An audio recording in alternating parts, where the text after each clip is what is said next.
I am Christopher, otherwise called Lincoln. I am the only brother to Errol. I'm very privileged and blessed to have a brother like him. My brother was very special in more ways than one. He was the first one to show me a chord or two in music. I recall him teaching me a song at church. He also taught me to go bird hunting with slingshot. We did a little bit of crab hunting. My brother was an avid sports person. He was good at football and cricket and also like athletics, running likewise. But I think I remember my brother mostly for the sacrifice he made to ensure that his brother could go to high school, his sisters could go to high school and all, whenever we were going out and we needed money, my brother was there for us. He was also the one that would shield me for some time, some of this funding could have come from my father, kind of take up for me. Of course, he's going to give me a lot of tongue lashing later on, but that was my big brother, standing in the gap for me. And I remember him like that, and I appreciate him doing all the nice things for me. Well, I am Nestor Carter, the one that followed behind him. Yeah. He was my big brother. I remember him for so many things. We talk about a lot of things, we share secrets. I remember Mama usually tell him to come home early. After he left school and was working, he would go out often and would come in late in the night. So Mama and Daddy didn't like the late coming in. So Mama warned him about coming in late in the night. So and he continued to Mama start locking the door, the front door. So whenever he comes and tests the front door and see that the front door is locked, he's going to come to my window and say, Nestor, come open the door. And I would get up and tiptoe down to the back room and open the back door. But sometimes Mama is up, so we have to be careful. So we have to listen out and then open the door. So that was one of the secrets that we shared. In the nights when he stays out late, I'm the one who would let him in. And he was a big brother when I was at school. I remember one day there was this girl who come off, pinch me hot So I look for him and I find him and tell him that the girl pinched me. Saying, thump the girl. So the girl must thump the girl hard, the girl start crying. When the next thing we look, the girl and her big brother come. Big brother say, so the big brother say, come to me and said that, that my brother thump his sister. So I said, he come to thump me back now. Thump. Yeah, so, but the boy was bigger, so that was going to be a hard thump. Because Errol was not a big person, Errol was a slim, Errol was slim. So even though Errol hit that girl, it wasn't going to be as hard as that I was going to get from that, but because he was big and thin. Anyway, I see Errol coming, so me glad now when we see Errol coming and say, Errol, the man come to talk me. Hey Errol just started and say, take it up. Take it up, make it done, take it up. So the guy just took me. When he took me, I just feel it jerk. Saying, here no, nobody cry, nobody cry. Say it up. Here, after them going, yes, we need to fight that boy this time. Can't fight him. Just take the tongue back home and take it up. So I always remember that he just quiet down the thing and just take the tongue back. And he was like that. Anything to squash anything, he just tell you. Like one time again I went to church and stayed late. So because I always look out for him. Now. He was looking out for me now because he realized that Mama in the room waiting on me to come. Because I was coming in late from church. The church over late. Church is like 12 o'clock in the night. And my friends and I came home. When I came home, no one come to the door. They always come out and say, Mama in the room. Mama in the room and wait. Mama in the room and wait for you. So I said, alright, if I sleep in your room, they said, no man, go in my room, go take the beating. Take the beating, She go down quick, because the night. Just make one big scream.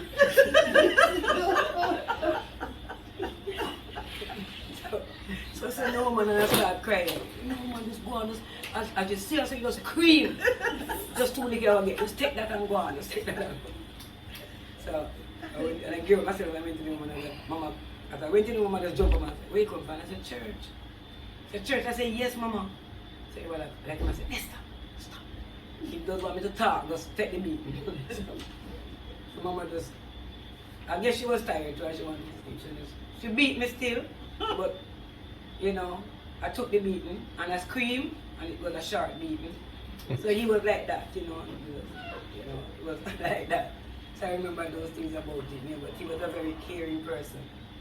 Very caring. I learned, as Deacon said, he taught him to play the keyboard and crab hunting. I had to go crab hunting with him too.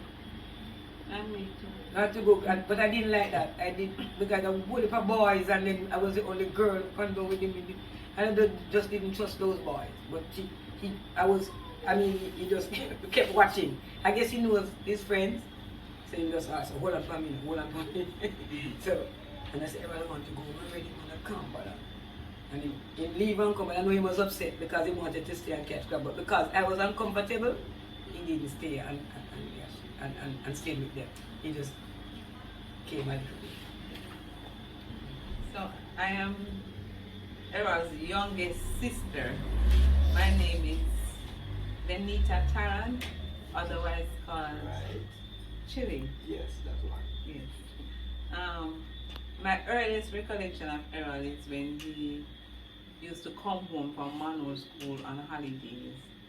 And Manual College. Yes, thank you. Manual College, the esteemed school. And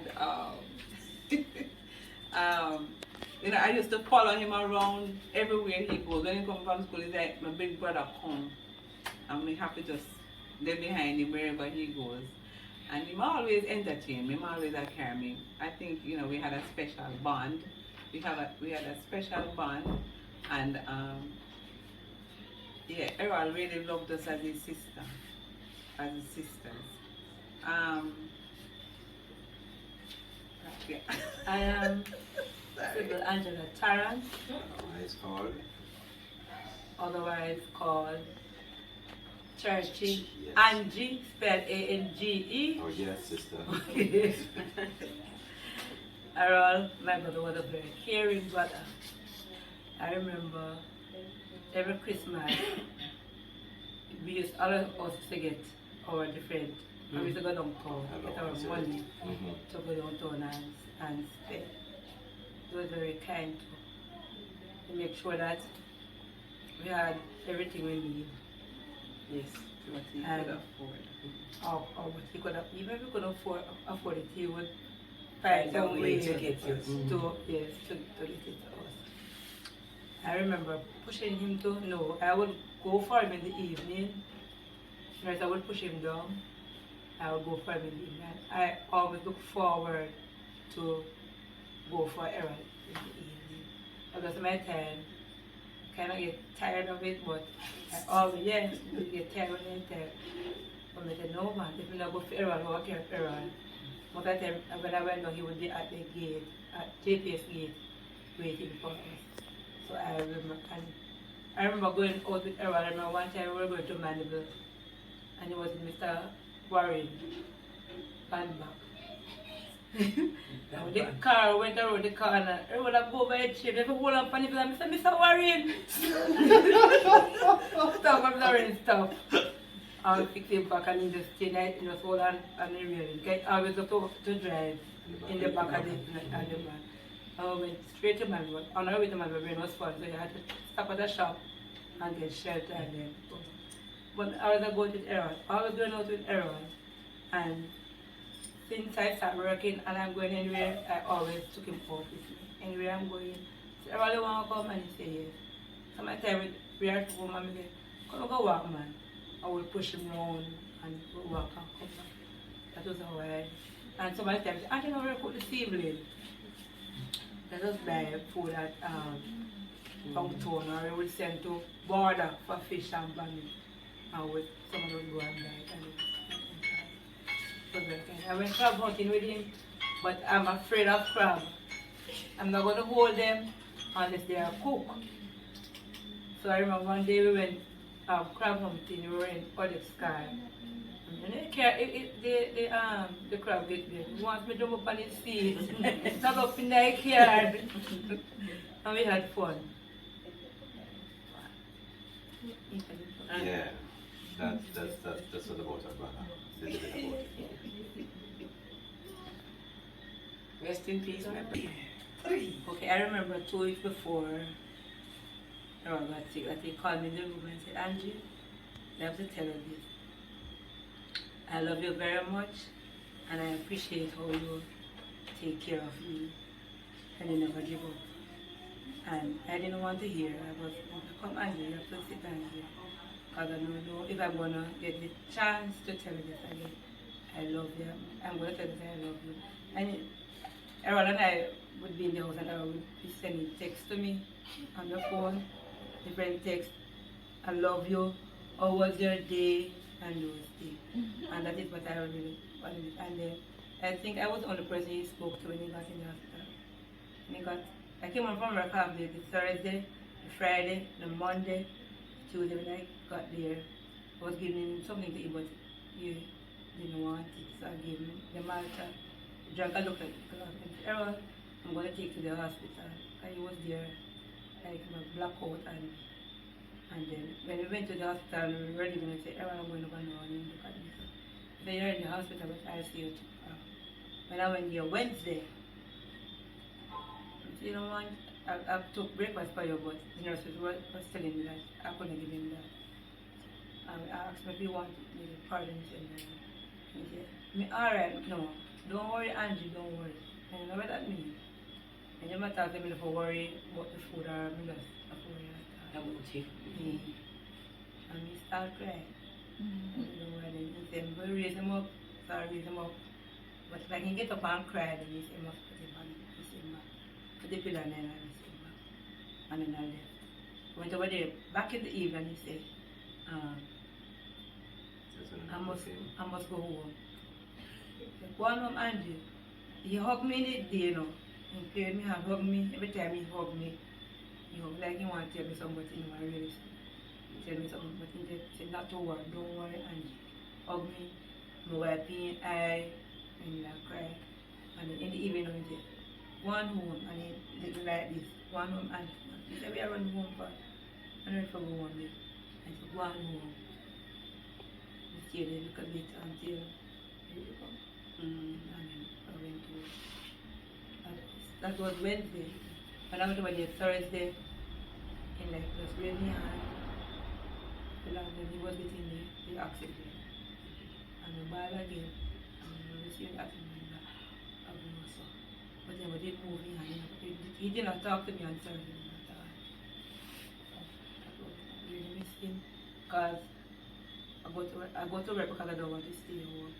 When I go to work, I don't want to come home because he's not here. So, nothing like that.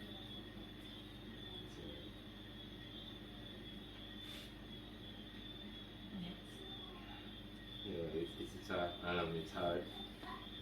My brother left that void in our hearts and in our lives, and I guess a lot of people.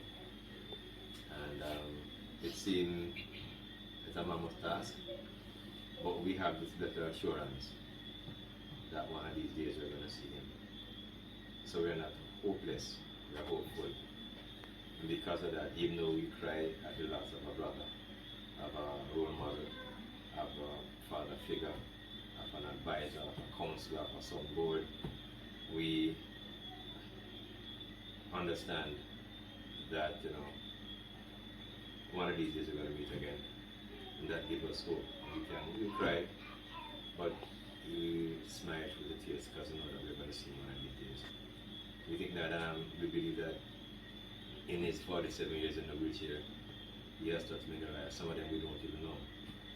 But he has touched our lives and left an indelible print on our hearts. And we will continue to fan the flames of the legacy he left with us. So that one of these days we you will see him again. Yeah, he taught, I remember Psalm 91 when he came from Mona. Errol and we were all in the room with him. And he taught us the song that says, when I'm low in spirit, I cried, Lord, lift me up. He was the first person I heard sing that song. He taught us that song.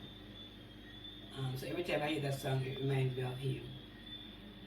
And also Psalm 91. That is a psalm that I think he has been keeping him, and he has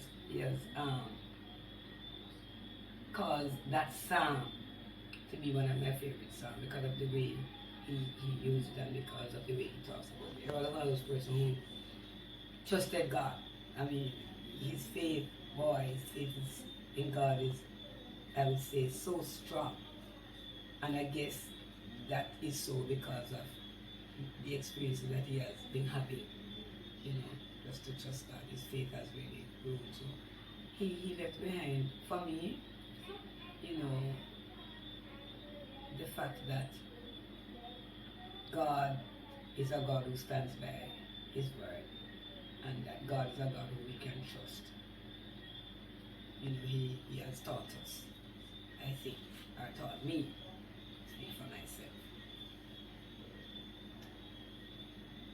So I know he's gone to a place of rest, and although it's hard, as Deacon and Angie just say, but the consolation is that he's free, home free, as the song says, eventually, being free. Yeah, it as Lincoln said, Errol has left a void in our life and in our own family. Errol has always been the one who, would pray with us. Even though Mama was there and Daddy was there, Errol was that one who always called us to devotion and pray with us. And there is not a time that we would come here and would leave without a prayer from Errol. His consistent faith in God is what, I think I will remember most about him. I envision him walking on streets of gold because I can imagine how happy he is to just be walking, and that is what gives me joy. Even though we're sad and even though the memories are there, he has been through so much that we know that he's been rewarded right now for his faith in God. And we want to give thanks for his life.